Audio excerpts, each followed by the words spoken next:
ఈలోకి పడిపోయినారు. అంటే బహుశా నేను అనుకుంటా కదా వాళ్ళ ప్రయత్నాలే వాళ్ళను నాశనం చేసిన. రియాజ్ గారు ఒక్క నిమిషం, ఒకసారి గుంటూరు మా ప్రతినిధి లైవ్లో ఉన్నారు, ఒకసారి గుంటూరు ప్రతినిధితో మాట్లాడించే ప్రయత్నం చేస్తాం. గుంటూరులో కౌంటింగ్ ఎలా కొనసాగుతుంది? కొన్ని సెన్సిటివ్ ప్రాంతాలు ఉన్నాయి, ఏంది అక్కడ పరిస్థితి?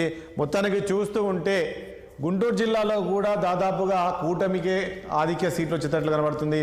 అక్కడ పరిస్థితి చెప్పండి పవన్. మ్యూట్లో ఉన్నారు చూడండి.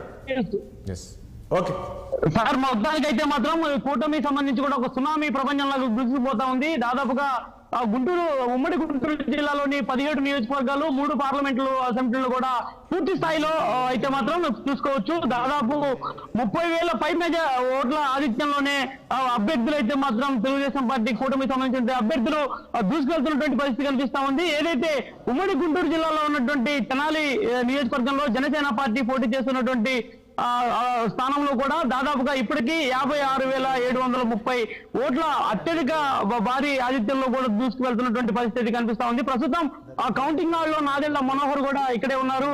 మరోవైపు వైకాపా సంబంధించినటువంటి క్యాండిడేట్లు అయితే మాత్రం ఒక్కొక్కరిగా బయటికి వెళ్తా ఉన్నారు. దాదాపు ఇప్పటికీ 17 రౌండ్లు తెనాలి నియోజకవర్గానికి సంబంధించినటువంటి రౌండ్లు కూడా ముగిసినటువంటి నేపథ్యంలో ఇక ఓటమి చవి చూసినటువంటి అన్నాబద్దిని శివకుమార్ అయితే కొద్దిసేపు క్రితమే ఆ కౌంటింగ్ హాల్ నుంచి కూడా బయటికి వెళ్ళినటువంటి పరిస్థితి కనిపించింది. మరోవైపు చూసుకోవచ్చు సార్, ఏదైతే గుంటూరు పార్లమెంట్ కి సంబంధించి కూడా గుంటూరు పార్లమెంట్ ఎంపీగా వచ్చినటువంటి ఏదైతే పెమ్మసాని చంద్రశేఖర్ దాదాపుగా ఇప్పటికీ 60,735 ఓట్ల ఆధిక్యంలో కూడా దూసుకు వెళ్తున్నటువంటి పరిస్థితిలో ప్రస్తుతం అయితే మాత్రం కనిపిస్తా ఉంది. ఇప్పటికీ 11 రౌండ్లు ముగిసినటువంటి నేపథ్యంలో మరొక 6 రౌండ్లు మాత్రమే మిగిలి ఉన్నాయి. దాదాపు 1,00,000 పైచులకు ఆధిక్యంలో కూడా తాము గెలుస్తామంటూ ఇప్పటికే పెమ్మసాని చంద్రశేఖర్ అయితే బయటకు వచ్చి ఒక ధీమాగా వ్యక్తం చేస్తున్నటువంటి పరిస్థితి కూడా కనిపించింది సార్. మరోవైపు పల్నాడు జిల్లాలో విషయానికి వస్తే పల్నాడు జిల్లాలో మాచర్ల నియోజకవర్గం, ఏదైతే మాచర్ల నియోజకవర్గంలో ప్రస్తుత ఎమ్మెల్యేగా ఉన్నటువంటి పిన్నెల్లి రామకృష్ణారెడ్డి ప్రాతినిధ్యం వహిస్తున్నటువంటి మాచర్ల నియోజకవర్గంలో కూడా ఇప్పటికే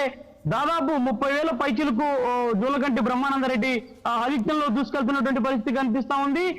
ఈ నేపథ్యంలోనే ఎంపీ లావు శ్రీకృష్ణదేవరాయలు కూడా దాదాపు 62,000 పైచిలకు ఆధిక్యంలో కూడా ముందుకు దూసుకెళ్తున్నటువంటి పరిస్థితి కనిపిస్తా ఉంది. ఏది ఏమైనా కూడా ఒక సునామీ ప్రపంచం కూటమికి సొంతం కాబోతా ఉంది. కూటమి ఇప్పటికైతే మాత్రం నియోజకవర్గాల్లో ఏదైతే ఉమ్మడి గుంటూరు జిల్లా వ్యాప్తంగా చూసుకుంటే సార్, ఇప్పటి వరకు అయితే మాత్రం ఒకటి కూడా ఖాతా తెరిచినటువంటి పరిస్థితి లేదు. ఎక్కడికక్కడ కూడా 17 నియోజకవర్గాల్లో అయితే మాత్రం ఒక ప్రపంచం సృష్టిస్తా ఉన్నారు. ఇప్పటికీ 30,000 ఆధిక్యంలో కొనసాగుతా ఉన్నారు. ఏదైతే పల్నాడు జిల్లాలో ఉన్నటువంటి నసరాపేట కొంత లీడింగ్ తగ్గుతున్నప్పటికీ కూడా రౌండ్ కి తిరిగి మరలా లీడింగ్ పెరుగుతా ఉన్నటువంటి పరిస్థితి కూడా కనిపిస్తా ఉంది.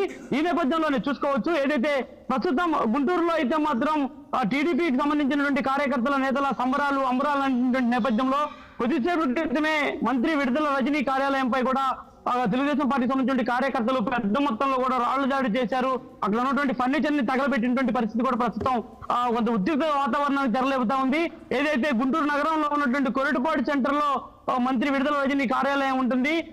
ఆ ప్రాంతంలో ఉన్నటువంటి తెలుగుదేశం పార్టీ సంబంధించినటువంటి ఏదైతే తెలుగుదేశం పార్టీ వ్యవస్థాపకులు నందమూరి తారక రామారావు విగ్రహం ముందే ఆమె ఆఫీస్ ఉండడంతో కూడా పెద్ద మొత్తంలో అక్కడ చేరుకున్నటువంటి టీడీపీ కార్యకర్తలు ఒక్కసారిగా కూడా ఆమె ఆఫీస్ పై దాడి చేశారు, ఫర్నిచర్ ని తగలబెట్టారు. గందరగోళమైన పరిస్థితులు ప్రస్తుతం నెలకొన్నటువంటి నేపథ్యంలో ప్రత్యక్షంగా అయితే మాత్రం ఇప్పటికే గుంటూరు అర్బన్ ఎస్పీ దుహార్ డ్యూటీ అయితే రంగంలో దిగి అల్లరి మొగలు మొత్తాన్ని కూడా చెదరగొట్టేటువంటి ప్రయత్నం అయితే చేస్తా ఉన్నారు సార్. మరోవైపు పల్నాడు జిల్లా కూడా ఇప్పటికే పూర్తి స్థాయిలో ఒక పకడ్బందీ వ్యూహాత్మకమైన చర్యలు చేస్తున్నటువంటి పరిస్థితి కనిపిస్తా ఉంది. ముఖ్యంగా మాచర్ల నియోజకవర్గంలో ఏదైతే పెట్రోల్ పంపులు బయటకు వచ్చినటువంటి ఎక్కడికక్కడ కూడా భారీ సోదాలు చేస్తా ఉన్నారు. ఎక్కడికక్కడ బయటకు రాకుండా కూడా పోలీసులు ఇనుప కంచెలు ఏర్పాటు చేసి ఒక వలయంలోకి తీసుకున్నటువంటి పరిస్థితి అయితే మాత్రం ప్రస్తుతం పల్నాడు జిల్లాలో అయితే మాత్రం కనిపిస్తా ఉంది sir. Right, okay Pavan. Yes, మళ్ళీ వస్తాను.